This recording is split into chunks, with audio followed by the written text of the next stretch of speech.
अधजले नोटों की बोरियां मिली थी एक जज साहब के सरकारी बंगले में। जज साहब का नाम था justice Yashwant Verma. Delhi high court में तैनात थे, फिलहाल इलाहाबाद हाई कोर्ट ट्रांसफर हो गया है। मामले को लेकर सुप्रीम कोर्ट ने एक कमेटी बनाई थी जिसमें उनको दोषी पाया गया था और महाभियोग के लिए सिफारिश कर दी गई है। उसको लेकर राष्ट्रपति के पास, केंद्र सरकार के पास अब महाभियोग लाया जाएगा। तो ये महाभियोग क्या होता है, महाभियोग लाना कितना आसान है, कितना मुश्किल है, क्योंकि पिछले जो 6 अनुभव रहे महाभियोग को लेकर वो बहुत अच्छे नहीं रहे हैं। उनमें जजों को उनके अंजाम तक नहीं पहुंचाया जा सका है। तो पूरा आपको विस्तार से बताएंगे इसकी कहानी, साथ ही जो रिपोर्ट थी उसमें क्या कुछ निकला है, जो इन हाउस कमेटी बनी थी जजों की उसमें क्या निकला, सब आपको विस्तार से बताएंगे। और जानकारी देने के लिए मेरे साथ जुड़ रहे हैं हमारे वरिष्ठ साथी पीयूष पांडे जी। पीयूष जी, जस्टिस यशवंत वर्मा वाला जो मामला है ये लगातार लोगों के जहन में चल रहा था। अब इसको लेकर खबर है कि महाभियोग चलेगा, मगर उससे पहले जो हुआ है, जो इन हाउस कमेटी बनी थी, थोड़ा उसकी रिपोर्ट के बारे में अगर आप हम लोगों को बता सकें, हमारे दर्शकों को बता सकें कि उसमें क्या निकला था जिसके आधार पर ये सिफारिश कर दी गई कि इनके खिलाफ महाभियोग लाना है। क्योंकि जस्टिस वर्मा ने इसके लिए तो इनकार कर दिया था कि वो इस्तीफा देंगे, वो तो कह रहे हैं कि वो निर्दोष है। सौरभ, देखिए, ये जो प्रक्रिया है किसी हाई कोर्ट या सुप्रीम कोर्ट के जस्टिस को किसी मामले में दोषी ठहराना और या फिर उसके खिलाफ महाभियोग प्रक्रिया शुरू किया जाना, चूँकि इस मामले में आपने देखा होगा कि सीजीआई के पास शिकायत हुई और उस शिकायत के बेसिस पर उन्होंने कमेटी का गठन किया जिसमें 2 हाई कोर्ट के चीफ जस्टिस और 1 हाई कोर्ट के जस्टिस शामिल थे। उस कमेटी ने अपनी रिपोर्ट दी, जो रिपोर्ट अभी आधिकारिक तौर पर सार्वजनिक नहीं हुई है। हालांकि तमाम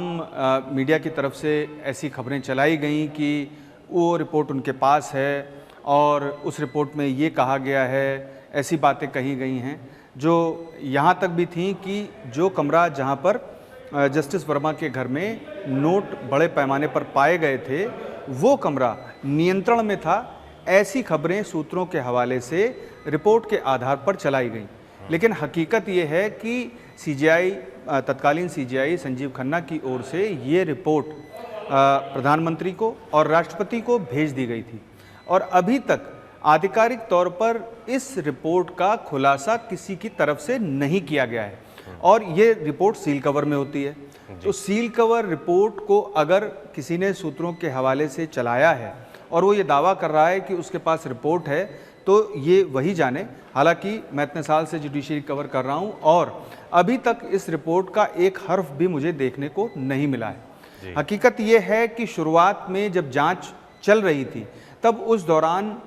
तमाम लोगों के बयान लिए गए, यानी कि उसमें दिल्ली के पुलिस कमिश्नर समेत अन्य जो अधिकारी थे और उसके अलावा अग्निशमन विभाग के जो अधिकारी थे और जो वहाँ पर कर्मचारी मौजूद थे, वो सभी के बयान इसमें दर्ज कराए गए। तो 50 से ज़्यादा बयान दर्ज कराए गए, ऐसा रिपोर्ट में कहा गया है सूत्रों के हवाले से। ये खबरें भी चलाई गई और दूसरा ये चलाया गया कि वो जो कमरा था वो उनके नियंत्रण में था। ये खबर सूत्रों के हवाले से चली। आधिकारिक तौर पर ये रिपोर्ट का खुलासा अभी तक नहीं हुआ है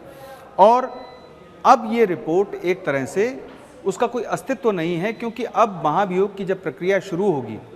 उस प्रक्रिया में सबसे पहला काम जो सदन के अध्यक्ष का होगा, चाहे वो लोकसभा के सदन का अध्यक्ष हो और या फिर राज्यसभा के सदन का अध्यक्ष हो, उसको एक कमेटी को फॉर्म करना होगा। प्रक्रिया क्या होगी ये भी मैं आपको बता देता हूं। सबसे जरूरी सवाल यही, चूंकि प्रधानमंत्री और राष्ट्रपति के पास ये रिपोर्ट भेजी गई है, साथ में जस्टिस संजीव खन्ना की ओर से जस्टिस संजीव खन्ना ने सेवानिवृत्त होने से ठीक 2 दिन पहले एक पत्र और ये रिपोर्ट प्रधानमंत्री और राष्ट्रपति को भेज दी।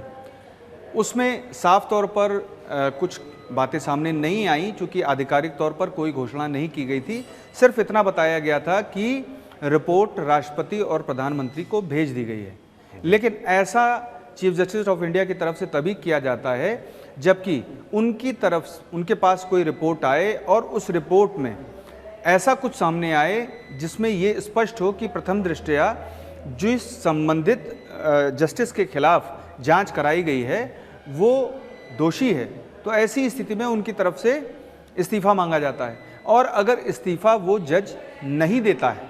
वो जस्टिस नहीं देता है, चूँकि हाई कोर्ट और सुप्रीम कोर्ट के ही जज के खिलाफ ये इंटरनल इंक्वायरी की जाती है। जबकि लोअर जुडिशरी के लिए प्रोसेस अलग है पूरी तरह से। तो ऐसी स्थिति में जबकि इंक्वायरी कमेटी सीजीआई को रिपोर्ट देती है और सीजीआई उस रिपोर्ट के बेसिस पर संबंधित जज से इस्तीफे की मांग करते हैं और संबंधित जज वो इस्तीफा देने से इनकार कर देता है, तब ऐसी स्थिति में उनके पास दो सूरतें होती हैं। या तो फिर उसकी आपराधिक जांच शुरू करवाई जाए,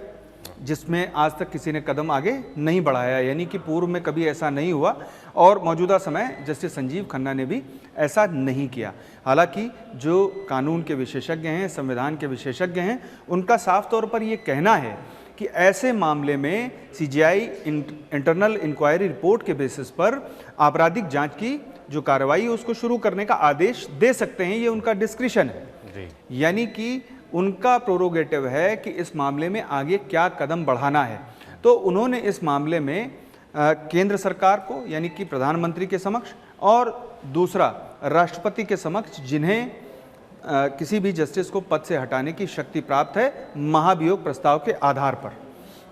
तो ये दोनों रिपोर्ट दोनों जगह भेजी गई और साथ में एक पत्र भेजा गया। तो अब सरकार इस मामले पर जब कदम आगे बढ़ाएगी, चूंकि संसदीय जो कार्य मंत्री हैं किरण रिजिजू, उनको ये जिम्मेदारी सौंपी गई है कि इसमें सभी मतलब पूरे सदन का एक बहुमत हो और सभी सदन में लोग तैयार हों। चूंकि अगर विपक्ष इस मामले में ऐसी कोई आशंका जता देता है कि ये कोई साजिश थी जस्टिस वर्मा के खिलाफ, चूंकि वो घर में नहीं थे, वो बाहर गए हुए थे अपने परिवार के साथ, परिवार यानी कि अपनी पत्नी के साथ, जबकि उनकी बेटी घर पे थी और उसके अलावा जो कर्मचारी थे वो घर पे थे। और जस्टिस वर्मा का भी अपने बयान में ये कहना है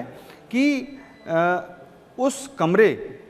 पर उनका कोई नियंत्रण नहीं था। वहाँ पर चूँकि बड़े पैमाने पर कर्मचारी घरों में होते हैं जस्टिस के, तो वहाँ पर सबका आना जाना था और ये पैसा कहाँ से आया या रखा गया था ये उनकी जानकारी में नहीं है। और उसके बाद जो बयान दर्ज किए गए उसमें जो कर्मचारी थे जस्टिस वर्मा के घर में, उनकी तरफ से भी कोई स्पष्टता नहीं लाई गई कि वहाँ पर कितना पैसा था या नहीं था, और या फिर वो जस्टिस वर्मा के नियंत्रण में था या नहीं था। ऐसा सूत्रों के हवाले से हमें जानकारी मिली। हालांकि जस्टिस वर्मा की ओर से जो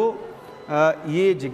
स्पष्टता जताई गई थी कि उनकी जानकारी में कुछ भी नहीं था कि उस कमरे में क्या है। ये बात जब कमेटी फॉर्म की गई थी उससे पहले आधिकारिक दस्तावेज और जो इनिशियल जांच की गई थी और बातचीत की गई थी दिल्ली हाई कोर्ट के सीजे की तरफ से, चीफ जस्टिस की तरफ से, वो उसका खुलासा चूँकि सुप्रीम कोर्ट के सीजीआई तत्कालीन सीजीआई संजीव खन्ना की तरफ से किया गया था और उसके बाकायदा जो दस्तावेज थे वो भी जारी किए गए थे मीडिया को और सभी के लिए, हर एक आम आदमी उसको देख सकता था सुप्रीम कोर्ट की वेबसाइट से। तो उसमें साफ तौर पर ये कहा गया था कि जस्टिस वर्मा ने ये कह दिया है कि उनको इस बारे में जानकारी नहीं है। और उसके बाद मीडिया को उनके घर के बाहर कटे फटे जले नोट मिले और इसके बाद जो इंटरनल इंक्वायरी गठित हुई और उस इंक्वायरी कमेटी ने पूरी जांच की। जांच करने के बाद रिपोर्ट सीजीआई को सौंपी। रिपोर्ट सौंपने के बाद सीजीआई ने, जाहिर सी बात है कि उनसे इस मामले में जवाब तलब किया था। उस जवाब तलब में जस्टिस वर्मा से इस्तीफे की मांग की गई होगी, क्योंकि ऐसा पूर्व में एक बार हो चुका है और जस्टिस केजी बालाकृष्णन ने मांग की थी एक जज से, और जब उस जज ने इनकार कर दिया था तब उन्होंने महाभियोग की प्रक्रिया शुरू करने के लिए सरकार से सिफारिश की थी और साथ में वो पत्र भी भेजा था और उस पत्र का उस समय खुलासा किया गया था। लेकिन जस्टिस यशवंत वर्मा के मामले में जो मौजूदा समय सिटिंग जज हैं, उनके मामले में जो जस्टिस संजीव खन्ना ने रिपोर्ट प्रधानमंत्री को भेजी और राष्ट्रपति को भेजी, साथ में उसके एक पत्र भी गया, तो इसका खुलासा नहीं किया गया। वो रिपोर्ट सार्वजनिक नहीं की गई और ना ही उन आधारों को स्पष्ट किया गया कि रिपोर्ट आने के बाद जस्टिस संजीव खन्ना की तरफ से जो मांग की गई या बातचीत की गई जस्टिस यशवंत वर्मा से वो क्या थी। तो ऐसे में ये सारी चीज़ें जो बाय हेयर से हैं, यानी कि सूत्रों के हवाले से हैं, तो यही है कि इस मामले में उनसे इस्तीफ़ा मांगा गया होगा, ऐसा माना जा सकता है। और इसके बाद जब उन्होंने इनकार कर दिया तब ये रिपोर्ट और पत्र प्रधानमंत्री को और राष्ट्रपति को भेजा गया। अब इसका दूसरा पहलू शुरू होता है महाभियोग। महाभियोग एक बहुत ही जटिल प्रक्रिया है और पिछले 6 जो अनुभव हैं वो आप जानते होंगे सौरभ की जो पिछले 6 अनुभव हैं उसमें ये साफ हो गया है कि इतनी जटिल प्रक्रिया है कि अभी तक आज़ादी के बाद से अभी तक किसी भी जज को महाभियोग प्रक्रिया के तहत नहीं हटाया जा सका है। जी। तो इसमें 2 चीज़ें हैं। पहला तो जो प्रक्रिया शुरू होती है उसमें इनिशिएटिव लिया जाता है सरकार की तरफ से। सरकार की तरफ से एक मेंबर अगर राज्यसभा में ये शुरुआत करने की कोशिश करता है तो वो प्रस्ताव अगर देता है तो उसमें 50 सदस्यों के हस्ताक्षर होने चाहिए, और अगर वो लोकसभा में ये पेशकश शुरू करता है तो उस प्रस्ताव में 100 सदस्यों के हस्ताक्षर होने चाहिए, और इसके बाद वो चेयर के पास यानी कि अध्यक्ष के पास जाएगा वो प्रस्ताव, यानी कि राज्यसभा में या लोकसभा में, दोनों में से जहाँ भी जाएगा, पहले जहाँ जाएगा वहाँ पर शुरुआत उसकी होगी। और जो अध्यक्ष है चाहे राज्यसभा का हो चाहे लोकसभा का, वो ये तय करेगा कि इसमें उसका भी डिस्क्रिप्शन है कि इसमें आगे क्या करना चाहिए। और चूंकि इतने सदस्यों के हस्ताक्षर वाला प्रस्ताव जब सामने आता है तो आमतौर पर अध्यक्ष इस मामले में इनिशिएटिव लेते हैं, और अगर वो इनिशिएटिव लेते हैं तो उसके बाद एक कमेटी फॉर्म की जाएगी जो जजेस एक्ट 1968 के तहत फॉर्म की जाएगी, और वो कमेटी में एक ज्यूरिस्ट होगा, दूसरा सुप्रीम कोर्ट का CJI या फिर कोई और जज सुप्रीम कोर्ट का ही, जबकि तीसरा जो सदस्य होगा वो किसी हाई कोर्ट का चीफ जस्टिस होगा। और ये कमेटी फॉर्म होने के बाद सबसे पहले आरोप तय करेगी कि आखिर उन पर आरोप क्या क्या हमें उसमें आगे जांच करनी है। उस आरोप तय होने के बाद में जैसे मौजूदा समय इंटरनल इंक्वायरी के दौरान तीनों जजों की समिति ने जांच की थी, यानी कि जो गवाह थे उस समय के उनको बुलाया गया था, मौकाए वारदात पर वो गए थे, और इसके अलावा जो पुलिस कमिश्नर समेत अग्निशमन विभाग के अधिकारी और कर्मचारी जिनको उन्होंने बुला करके बातचीत की थी और उनके बयान दर्ज किए थे, वही सिमिलर प्रोसेस फिर से निभाया जाएगा। और इसके अलावा जस्टिस वर्मा का बयान भी और उनका पक्ष भी सुना जाएगा। यहाँ तक कि अगर रिपोर्ट में ये रिपोर्ट आने के बाद अगर जस्टिस वर्मा हाउस के सामने आकर के अपना पक्ष रखना चाहते हैं तब भी रख सकते हैं, क्योंकि इतना संरक्षण दिया गया है जजों को, और इसके पीछे तमाम कारण हैं। उसके पीछे कारण ये है कि किसी भी तरह से किसी जज को प्रभावित नहीं किया जा सके किसी मामले में। तो ऐसी स्थिति में जबकि ये नई कमेटी फॉर्म होगी तो जो पुरानी कमेटी है उसकी जो रिपोर्ट है उसका कोई रेलेवेंस नहीं रह जाएगा। नए सिरे से जो जांच होगी उस जांच के बाद जो कमेटी है वो अपनी रिपोर्ट अध्यक्ष को सौंपेगी, और ये रिपोर्ट सौंपे जाने के बाद जिस सदन में प्रस्ताव पेश किया गया था वहाँ पहले चर्चा की जाएगी, और उस चर्चा के बाद दूसरे सदन में भी चर्चा की जाएगी। दोनों सदनों में अगर ये पास हो जाता है तो पास हो जाने के बाद, चूंकि प्रक्रिया बहुत लंबी है, आप समझ गए होंगे कि पहले सेशन में मान लीजिए मानसून सेशन आ रहा है, इसमें प्रस्ताव आ जाता है सरकार की ओर से, तो इनिशियली जब इंक्वायरी कमेटी गठित की जाती है चेयर की तरफ से, तो वो गठित करने के बाद जो प्रोसेस शुरू होगा इंक्वायरी कमेटी का, तो इंक्वायरी कमेटी जो इनिशिएटिव लेगी वो एक सेशन में निपटेगा, फिर दूसरा सेशन जो आएगा उसमें आगे अगर रिपोर्ट टेबल हो जाती है तो ठीक, और अगर नहीं होती है तो मान लीजिए कि उसके अगले सेशन, और या फिर चूंकि कोई टाइम फ्रेम नहीं डिफाइंड है जी। जो अगर टाइम फ्रेम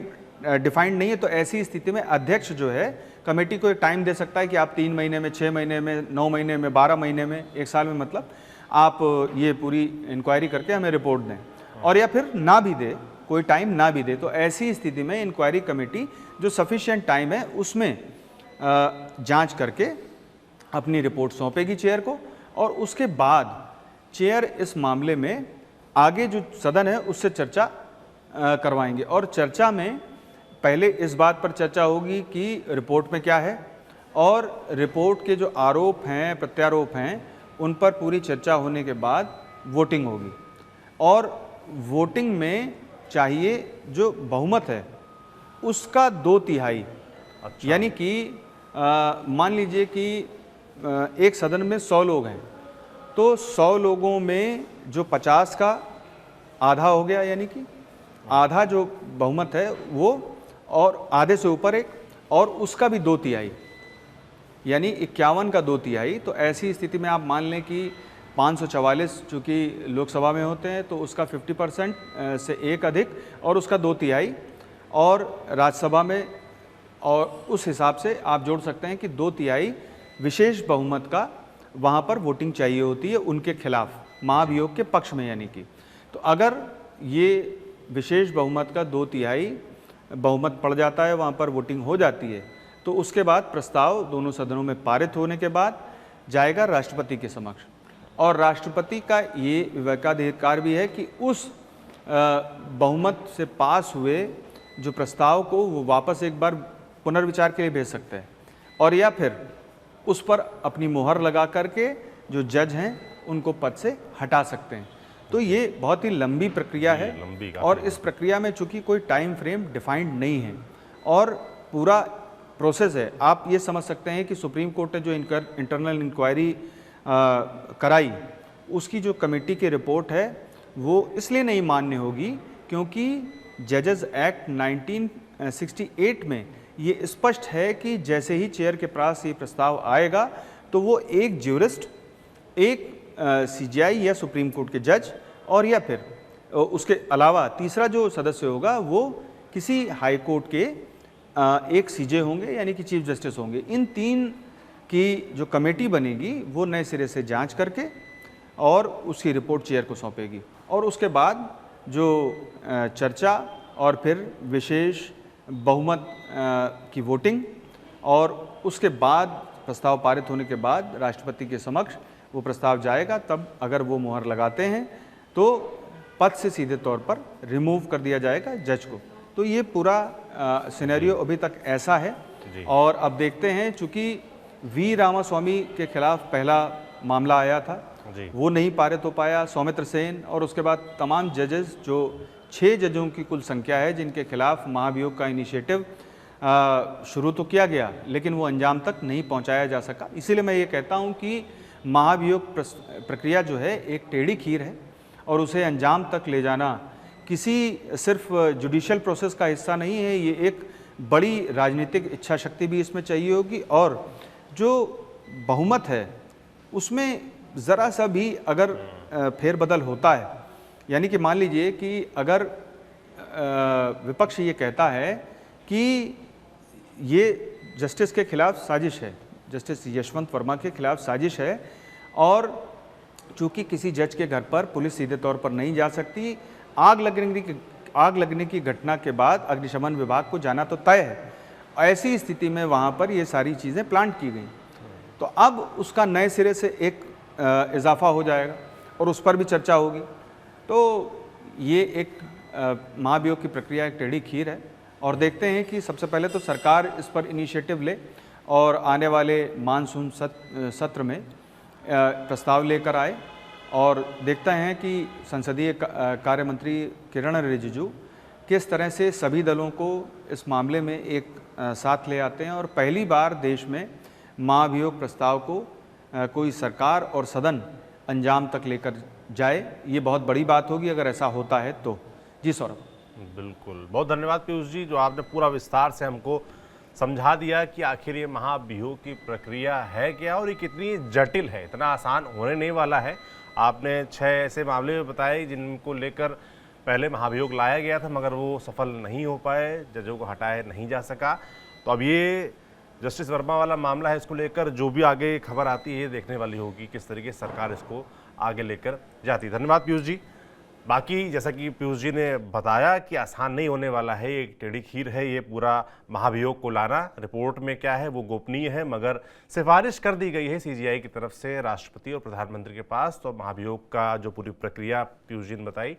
वो उसको अपनाया जाएगा, जो कि एक लंबी प्रक्रिया है। जो भी होता है इस पूरे मसले पर हम लगातार अपडेट आप तक पहुँचाते रहें, आगे पहुँचाते रहेंगे। आप देखते रहिए TV9 डिजिटल। शुक्रिया।